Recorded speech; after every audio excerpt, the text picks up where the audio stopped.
500ഉം 500Dയും തമ്മിലുള്ള വ്യത്യാസം എന്ത്? നമ്മൾ സാധാരണയായി മാർക്കറ്റിൽ നിന്നും വാങ്ങുന്ന TMT ബാറിന്റെ മേലെ കാണുന്ന ഒരു ലേബലാണ് 500 എന്നും അതുപോലെ തന്നെ TMT 500D എന്നും.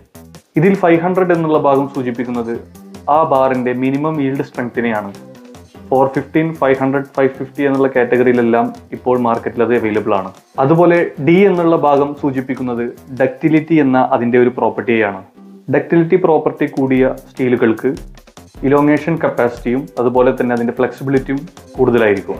അതുകൊണ്ട് തന്നെ ഇത്തരം സ്റ്റീൽ ബാറുകൾ ഉപയോഗിക്കുന്നത് ഭൂചലന സാധ്യതകൾ കൂടിയ സ്ഥലത്തും അതുപോലെ തന്നെ എനർജി അബ്സോർപ്ഷൻ, വൈബ്രേഷൻ കൂടുതൽ വരുന്ന പ്ലാറ്റ്ഫോമുകളിലെല്ലാമാണ്.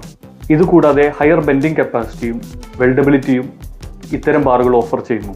കൺസ്ട്രക്ഷനുമായി ബന്ധപ്പെട്ട കൂടുതൽ വിവരങ്ങൾക്ക് ഈ പേജ് ഫോളോ ചെയ്യുക. Thank you.